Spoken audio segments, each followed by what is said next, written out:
우리가 매일같이 접하는 언론은 이 집을 꼭 사야 되는 것처럼 되게 많이 부추깁니다. 근데 사람마다 처지가 다 다릅니다. 집을 무조건 꼭 사야 되는 건 아니다라는 거.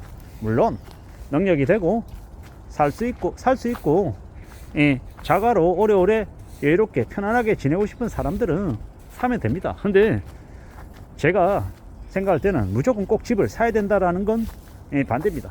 왜냐, 상황이 안 돼서 전세 살 수 있고 월세 살 수 있습니다. 그리고 현금성 자산을 충분히 가지고 있으면서도 전략적으로 월세 사는 사람도 있습니다.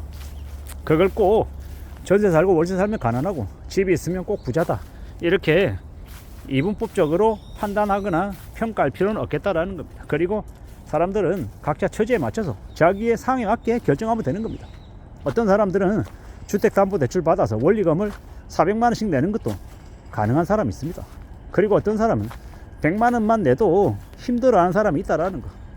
400만 원 내는 게 충분히 가능한 사람에게는요, 400만 원 주택담보대출 내서 20년 30년 내서 사는 사람, 뭐 배는 아프지만 뭐 그렇게 사는 것도 그에게는 무리가 아니라고 하면은 그는 현명한 결정을 한 겁니다. 또 어떤 사람은 주택담보대출 100만 원밖에 아니지만 그게 생활에 휘청거릴 정도로 부담이라고 해서 그게 무리인 사람들도 있더라는 겁니다. 물론 제 개인적으로 생각할 때는 주택담보대출 받아서 원리금으로 100만 원 내는 게 되게 형편에 부담이 된다고 하면 좀 더 추가적인 일을 투잡을 하든 쓰리잡을 하든 일을 더해서 절대적인 소득을 늘려야 된다고 생각하죠. 아니면 아예 그냥 주택담보대출을 안 받고 전세든 월세든 자기 형편에 맞게끔 사는 게 낫다고 생각하고요. 근데 사람들은 누구나 다 옆 사람하고 비교하면서 비싼 친구들하고 비교하며 쟤는 뭐 30평대 아파트에 새 아파트에 사는데 내가 20평대 산다고 용납이 안 돼, 이러면은 이제 그때부터 이제 우리가 살아가는 삶이 꼬이기 시작한다고 생각합니다. 왜 꼬이겠습니까? 분생에 맞춰 살고 자기가 감당할 수 있는 범위 안에서 지내면 괜찮은 건데, 그걸 못 견뎌하고 남들보다 더 가지겠다라고 욕심 부리면 그 욕심에 대한 대가를 충분히 자기가 치를 수 있으면 괜찮은데, 이 가진 거 쥐뿔도 없고 하는 거 없으면서 욕심만 부리면 그게 이제 탈나는 이제 길이라고 생각하는 겁니다. 내 점수가 80밖에 안 나와요. 친구들이 점수가 90점이에요. 친구들보다 점수가 더 높아지고 싶어요.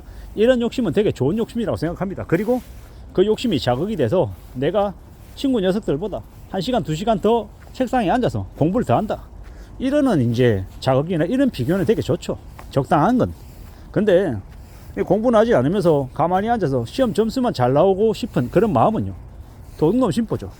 우리가 살아가는 인생도 마찬가지라고 저는 생각합니다. 노력하지 않고 땀 흘리지 않고 돈 벌고 싶은, 요행이나 쉽게 돈 벌고 싶은 그런 마음이 우리의 삶을 타락시킨다라고 봅니다.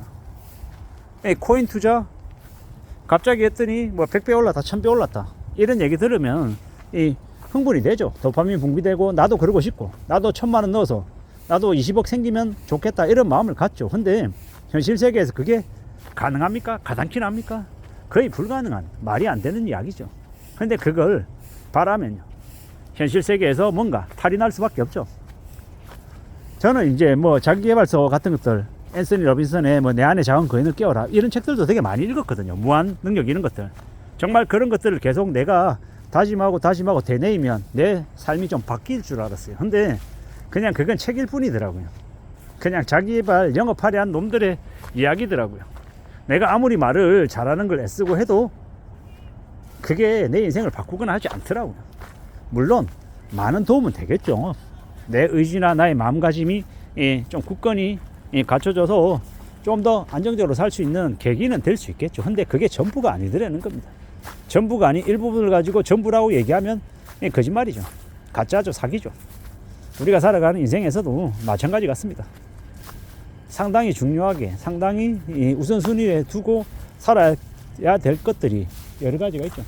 저는 이제 그 중에 제일 첫 번째를 건강이라고 생각하는 거고, 그리고 이제 가족이고, 그리고 이제 돈 버는 일자리 생업이고, 또 사람들과의 관계 뭐 이런 것들, 아니면 개인 취미 뭐 이런 것들도 있겠죠. 근데 그게 각자 개개인의 판단과 생각에 따라 다를 수도 있다라는 거. 그리고 그 모든 것들을 다 내가 다 가질 수 없을 수도 있고, 내가 원하는 걸 얻기 위해서 또 다른 부분을 포기해야 될 수도 있다라는 거. 그런 것도 잘 알고 있습니다. 우리가 살아가는 이 세상을 잘 살아내기 위해서, 안정적으로 살기 위해서 우리에게 필요한 것들이 분명히 있다라는 거.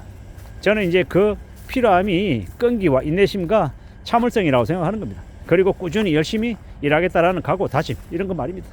이런 것들이 있어야 우리의 삶을 좀 지속할 수 있는 거지. 그냥 머릿속으로 되뇌이고 나는 부자가 될 수 있어 뭐 새벽에 4시에 일어나서 5시에 일어나서 미라클 모닝 한다 그러고 뭐 책을 더 열심히 읽는다 그래서 세상이 바뀌냐, 내 인생이 바뀔 수 있냐, 이런 거 안 믿는다라는 겁니다.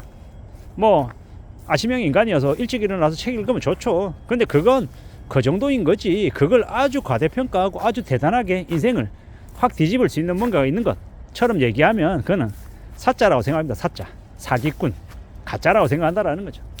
우리가 뭔가 하나를 잘해서, 특출나게 잘해서 천재적인 재능을 내보여서 성과를 낼 수 있는 사람이 분명히 있습니다. 보통 사람들의 범주를 뛰어넘는 대단한 인물들이 분명히 있죠. 그런데 그 사람들은 그런 능력을 타고난 천재죠.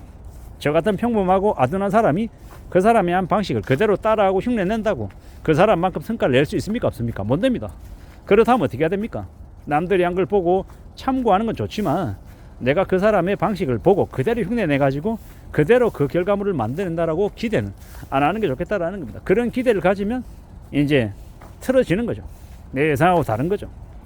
영업하리들한테 가서 강의료로 500만 원, 1000만 원 준다고 내 인생이 안 바뀐다라는 거죠. 그들에게 특출난 대단한 방법을 배운다고 해서 그걸 과연 내가 실천해가지고 진짜 돈을 벌 수 있을까? 의심스러운 거죠. 안 믿기는 거죠. 저도 유튜브를 매일같이 들여다보고 이 영상 저 영상 나름 그래도 계속 관심 가지고 많이 보는 편인데 유튜브 영상 듣는다고 내가 부자가 됩니까? 능력자가 됩니까? 아니죠.